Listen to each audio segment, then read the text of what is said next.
Do you know what I'm talking about?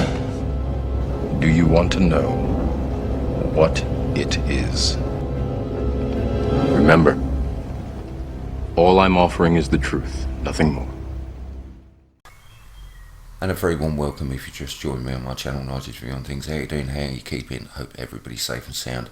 What I would like to do is talk about how they're hiding Nibiru, Planet X and Brown Dwarf and all the other bits and pieces right underneath our noses. When we look at a picture like this, we really need to be very, very logical and analyse what we've got in front of us. It's very easy to become confused.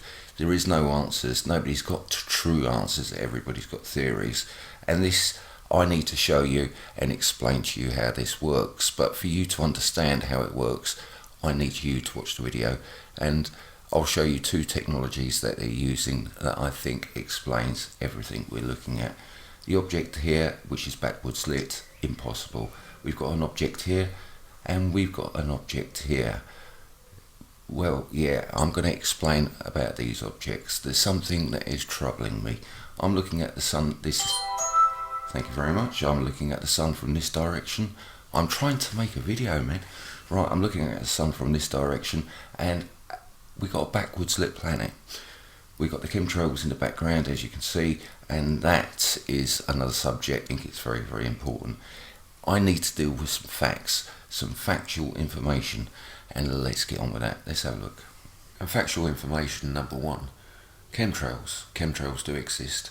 It's not a figment of our imagination. It's something they're spraying. It's there. It's out in the open. It's now in public mainstream. They're saying to us that they're geoengineering. If you would like to know more about this, I haven't got time to cover this in this video, so if you'd like to go over to Richie from Boston's channel, please subscribe and like, link in the description. As for everybody else that I'm going to leave, yeah, he does some fantastic work on the chemtrail stuff and shows you all the evidence. Anyway, let's get back to what we're talking about. I think they've been geoengineering, called chemtrailing, for the last 20 years, and it's been a practice for the planets when they come, or the objects, whatever you like. It makes no difference. There is something there because it shouldn't be on camera. Factual. End of story. Non-negotiable. So what they've been doing in the last 20 years is practice running and seeing how the atmosphere works and where they need to spray. But inevitably, because they've been spraying, they've caused geoengineering. Yeah, greenhouse gases, because they sprayed so much stuff into the ozone and all the other bits and pieces. That is not factual information. I can't prove that, but it does make sense. Let's get back to chemtrails. Did I actually make a bad mistake? Makes me wonder. And the reason I say that is, let's go through a couple of facts, and it seems to make absolute sense to me. If we look at the pictures that we're seeing, there's different varying degrees of chemtrailing, and the end result is totally different. You get like a fuzzy sort of sky, you get like a whiteout sort of sky, and then you get a silver background sort of sky, and that just reminds me of a one-way mirror. And is that the reason why we're getting these floating cities? It makes me wonder if there is enough particulate that's coming down from the chemtrails that make it act like a mirror. It just makes you wonder. It makes sense to me if we're looking at floating cities and they're happening all over the world. Or is it possible that we're looking at Project Bluebeam? It is very, very possible. And hologram skies. But so that's for you to decide. Verifiable fact number two. Sundogs. You can see them. You can take photographs of them. They're real. They're there in the sky. That is a fact. All over the world. Normally come east-west, so you get 2 points. Every now and then we get north, east, west and south. I think this proves something. I'm looking at this sundog, but I'm also looking at a bigger picture and I can see much more. This is my picture from holiday when I went to Cornwall, and yeah, you can see just here we have a prism effect. Yet again, I'm looking at a prism effect coming into a shaft of light, and you can just see that there clearly. And yeah, this is part of their lensing system. This is just bleed out the side of the lens. At the point I'm looking at this, I only could see it from one side. I couldn't see the other side. We've got this object yet again coming out on a beam of light, and round the outside you can see that there is something. Let's put this in GIMP. It's just like PaintShop Pro, but it's free, and have a quick look. So we got this object here, and what I'm going to do is equalize the picture. As you can see, it balances all the colours and everything else out, and round the outside is becoming more clear. Now what I would like to do is invert the picture, and that brings out even more detail. You can see in the background this seems to be a disc, and there is a disc. The sun simulator's behind, and this is our lensing system that they're using to obfuscate the planets. So we can verify what we're seeing, because this has been caught all over the world. It's been caught by the naked eye by many people. It's in photographs absolutely everywhere, and you've got to remember, in every single case that we're looking at, it's got chemtrails in the background, which is very helpful for us. And yes, I do say a lensing system, and I'm going to verify that at the very end. Let's just have a look at another picture, and here we go. This is one that I put up on my video the other day. This is just a still shot, and as you can see, the sky is full of chemtrails, and we're getting this rainbow effect. And you're going to tell me it's water vapour? No, it's not. In no way, shape or form, and I can prove that. If you actually look at the photograph, you can see that this rainbow effect seems to be on the clouds. If it was a rainbow effect, we would see it on the other side, not the other side of the clouds. This leads me to believe that it's up a lot further, and then the clouds get in the way. I was playing with the colour and the equalisation on the picture, and this is what I come up with.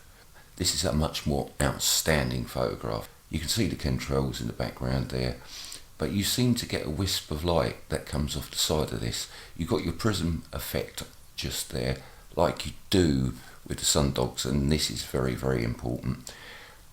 Like I say, at the end, I think you'll get to understand what I mean. But if you actually get a lens and pour light through it on a white bit of paper, you will get a prism effect, because the outside of the lens is not wrapped. So what we need to do is look at this picture very logically. If we've got the sun there, we've got the clouds here, we would see the rainbow effect on the outside of the clouds. So being truthful, it's on the wrong side of the clouds. That's impossible. So that leads me to believe it's a projection of a sky disk. When I talk about lensing system, yeah, this is the lens, this is the sky lens, and it's part of the sun simulator, or part of the technology they're using to obfuscate the planets yet again. And if you look just around the outside, you can see there's two lines. You've got the outside line, and then you've got two more lines, very consistent all the way through. Next one. And I have a problem with this picture, but this comes from Identify This. Please go over to her channel, subscribe. She does some amazing work. And yeah, you're looking at another picture of a sky disk. This one's from Italy, and you could see round the outside you've got exactly the same thing. What's the chances of two different cameras catching the same object? I've also got a problem with this. We've got this blue object down here under the sun at the 7 o'clock position, doesn't move, stays exactly where it is. We've got a lens flare. We've got this black object in a lens flare. That means there's something there, possibly this, not rightly too sure. But I've got a problem with this picture, this picture, this picture, this picture. We've got this object here, this picture. We've got sky discs in it, obviously. Well, so obvious it's untrue. This picture, we've got these two objects. Well, in fact, three objects. We've got a sun that's red. Yeah, everything about this picture is absolutely wrong, but I have a problem with it. But before I show you what the problem is, what I need to do is show you these two technologies I think they're using, and this will all make sense. For you to understand how they're hiding the planets, I need to go through a couple of bits and pieces with you. I think it's very simple, and it makes absolute sense to me. So let's have a quick look. Well, let's give you a quick understanding of what I've found, and researchers suggest magicians' mirror tricks could be used as large-scale cloaking devices. Physics.org, and I'll leave the links in the description box down below so it's easy for everybody to find. John Howell, a professor of physics at the University of Rochester, and his teenage son have uploaded a paper to the preprint server AVIX, in which they suggest that common magician's tricks could be used to create large cloaking devices. They describe 3 types of simple cloaking devices, one made of plexiglass and water, another made of expensive lenses, and a third constructed by using ordinary mirrors. And I think this next part is very, very important. Cloaking devices have become an item of interest both to the general public and physicists. The Harry Potter movies showed what a cloaking device might look like, while breakthroughs in metamaterials have allowed the creation of real cloaking materials. Unfortunately, the real materials only work in certain wavelengths of optical frequencies. That's very, very important. And for the very small sample sizes.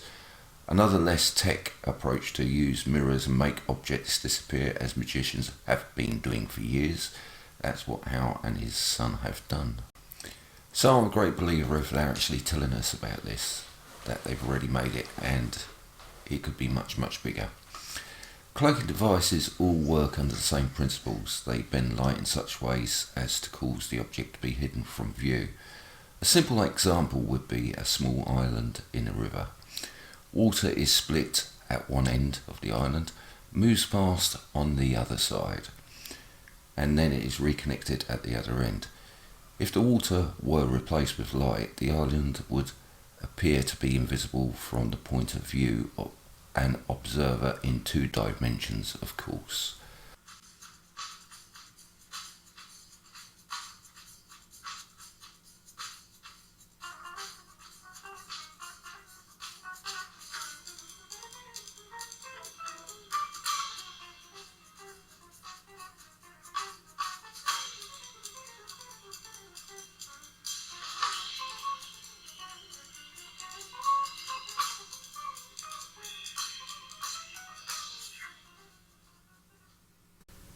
I think you can totally agree that was an amazing video, and here you can see a diagram of how it all actually works. Line of sight, visible object, reflective mirror, and hidden area. And what we've got to remember is the materials they're going to be using is going to be very, very high tech and very, very lightweight. So let's get on to the next stage. To understand this next part, what we need to do is understand some lenses. And as you can see, we've got 5 different type of lenses there: plano convex, plano concave, biconvex, biconcave, and minucous.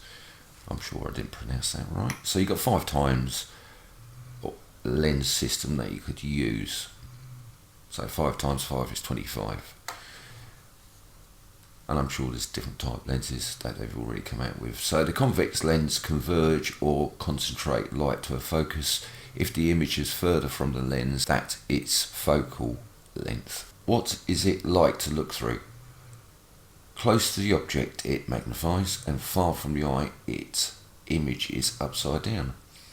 Uses of convex lenses are eye, camera, overhead projector, focus sunlight, projector, microscope, simple telescope, glasses to correct for long sight, magnifying glass.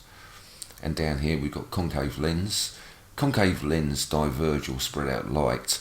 There is no real focus, image is always virtual, power is negative. What is it like to look through? The image that you see is always the right way up and smaller. Uses of concave lenses are glasses to correct for short-sightedness, spy holes indoors, some telescopes, back windows of coaches. And while we're talking about lenses, we might as well have a look at the optical system. Listen to what the man's got to say. I think it's very, very important. The great thing about this is it can be scalable to any size that you can make the lenses.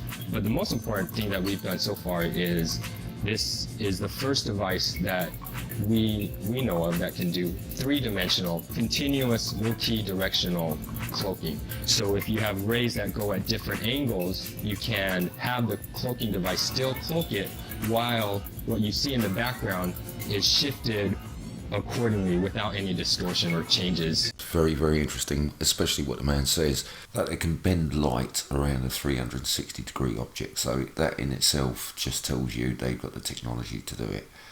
Just because they're speaking about it now doesn't mean they have not had this technology before. Now you've seen the two technologies.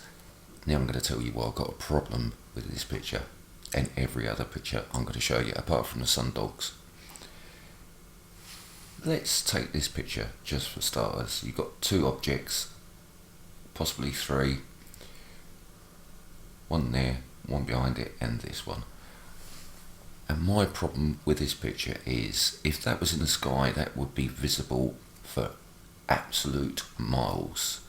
Many people would witness this, and it would be all over social networks all over the world very quickly.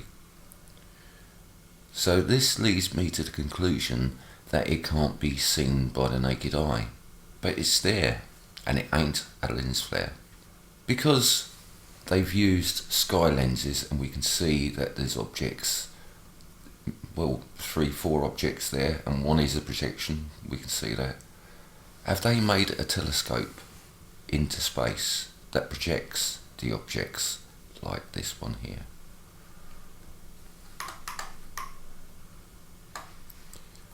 I think they have, by accident, because somebody made a grave miscalculation, made a schoolboy error in physics. Light refraction. Was this done on purpose so we would get to see? Makes you wonder. It really does make you wonder. Right, this picture here I do believe is the money picture. This one tells me they're running a lensing system because of this object here. It's upside down and it's backwards lit. The sun is in this direction, it's lighting this object up, and is it possible that we could be seeing this for real and this is a projection? This is definitely not in our skies in any way, shape or form. It's in our solar system, but it's not in our skies right this moment, and I think the system is breaking down. But is it because every object that they're trying to hide, they've got a lens round and it's being projected onto the chemtrails? Is that at all possible? I've cut a section out of this and I'm going to put it back exactly where I found it, and this is just for demonstration. So it's about there, and if we think about this logically, if we've learnt about convex lenses, what happens when you use a convex lens? It flips it vertical. The next thing, if they were to use a mirror, say for instance, or a prism sort of effect like they do on a camera, we would get this. And hey presto, guess what people? It's in the right direction, where the sun should be. So that leads me to believe they're using a lensing system and they're using mirrors or prisms. Total magic. This system happens to be breaking down. Is this being projected onto the chemtrails? Possibly. But they've made themselves a great big telescope for us to view. The sun simulator works in this sort of way, I do believe, and the sun is still there, it's still active. Nothing on the earth could produce that much heat, and you can see this, which I believe to be the sun simulator, a picture of, as you're right. And you've got the black object in the centre. What its purpose is for obfuscating the planets and hiding the planets. If you can imagine, when the moon comes in between the sun and the earth, at that point you get an eclipse line. So basically what the sun simulator does, if a planet was to come in between the sun and the sun simulator and the earth, then the sun simulator goes into overdrive and takes the eclipse line away, or shadow away. It's basically just like a flash on the camera. That is what the sun simulator is. With help from the chemtrails, the sun simulator and the sky discs, I think it all makes absolute sense. It all seems to go together. Anyway, for more information on the sun simulator, go over to Jeff P's channel, link in the description box down below, and please subscribe if you haven't already. He's done some outstanding work and a lot of research. Right, let's very quickly sum this all up. So we know for a fact that most of the objects that we're looking at on cameras can't be seen by the general public because there'll be absolute chaos.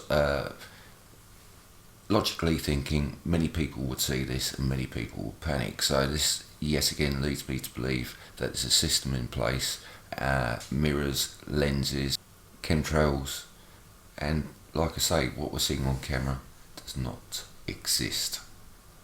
It exists, but it doesn't exist in our view, if that makes any sense. Yeah, and you should be seeing this sort of thing all the time on a, yeah, that's a interesting lens flare. And here's one on the other side. Very, very interesting. Just looks like a light bulb to me. Or a filament out of a light. And then you've got objects like this. People are not seeing this stuff at all. This is being projected. And I think actually in this you can see the projection line. We know that they've got sky discs because we got pictures proving it. We know this backwards planet shouldn't be backwards lit in any way, shape or form, but it is. So that just proves to me they're using a lens system. I hope it all makes sense. I'm just trying to put the pieces together, and this is the way I see it. It holds water for me. It makes absolute perfect sense. Anyway, thanks for sticking with me. Take care, be safe, much love, and I'll catch you next time.